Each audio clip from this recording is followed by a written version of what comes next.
And welcome to this video where today we're gonna look into the details of security capabilities of information system. So up until now in security architecture and engineering, we have seen about the system architecture principle, the security principle, various information flow or models that allow us to implement security principles. But there are also some inbuilt or in-housed capability of information system, which basically makes it work in a way you desire your system to be safe and secure. Now, dominantly, what we're gonna look into this domain is multiple things: memory protection, the TPMs, the trusted platform modules, cryptographic modules, and a hardware security module, as which is abbreviated as HSM. Now, we're not gonna cover all these foundational modules or inbuilt capabilities in one session. We will distribute it over multiple sessions, but I just wanted to give you the glimpse of what is that we are intended to approach and learn in this session and the following sessions that will entails to cover this information about the security capabilities. Now today, what we're going to do is let's just start with what you call as a design principle, so to say, and that has to do with security modes. Now, a security mode can be a MAC, a mandatory access control, or a discretionary access control methodology. Now, the difference is sometimes operating system mandates certain rights to certain user. For example, root will mandate it to have access to the kernel, but not the end user.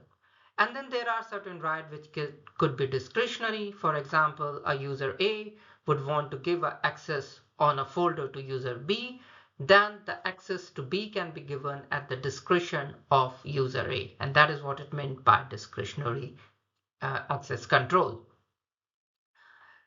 These controls are governed by various modes, so to say, the security modes or the design containers, and they basically follow set of rules. So what is a mode? A mode is determined by the type of user, for example, who wants to directly, indirectly access the system, the type of data in the system, which also include the classification, because a system can contain data of different classification. Then the level of the user, what is that they need to know, particularly in a system, and a formal access approval process that is required for user to follow to gain access to that system and thereby to the information contained in the system. There are various types of security modes that one may encounter. One is the dedicated security mode, and the characteristic of this mode is that all users must have a signed NDA, non-disclosure agreement, for all the information on the system, so that the information that you access you may not disclose to other users or other people. Proper clearance for all the information on the system, a formal access approval as to how you got and why you needed that access to that information, a valid need to know, and if you don't need to know, then you should not have that access, and a user can access all the data where the approval has been provided. So this is dedicated to a particular user. You can also have the access defined on the system high security mode. Again, NDAs, proper clearance, formal approval process, all are required as we have seen in the dedicated mode. But In this case, a user can have some access to data based on their need to know.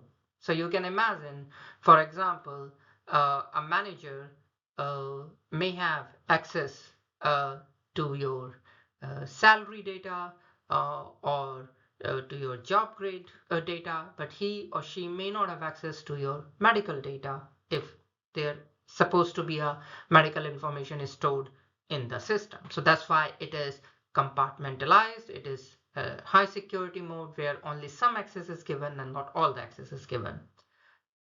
This is the proper segue to our next security mode, which is the compartmentalized security mode.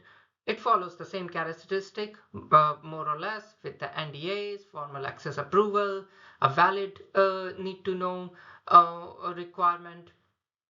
And here, all user again will have some access to the data based on their need to know and the formal approval process. Now, the difference is how far you can go in a particular compartment and depends dominantly on the approval process. So if the approval process is not fulfilled, then you may not be able to get access to the data. So that is why this is different from the system high security mode, for example.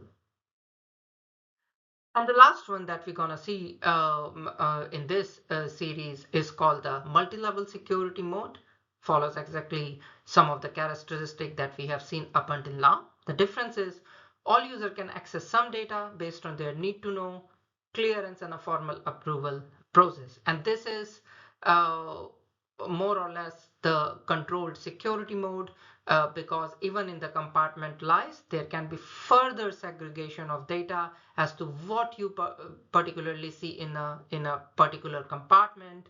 And even within this compartment, the data may not be completely accessible depending upon the classification and the user need to know. So that's why the formal access approval process is much more stringent in the multi-level security node than, for instance, you can compare it with the compartmentalized security mode. So I hope you got the gist of how the system inbuilt design for access controls are panned out, and you will have to know the differences between all this. You may or may not apply this in your day-to-day life, but for CISSP exam, which is much more academic at times than practical, you will have to remember these different modes and how the modes differ from each other. So I hope you enjoyed this session. Thank you very much for listening, and I'll see you in the next session. Thank you very much.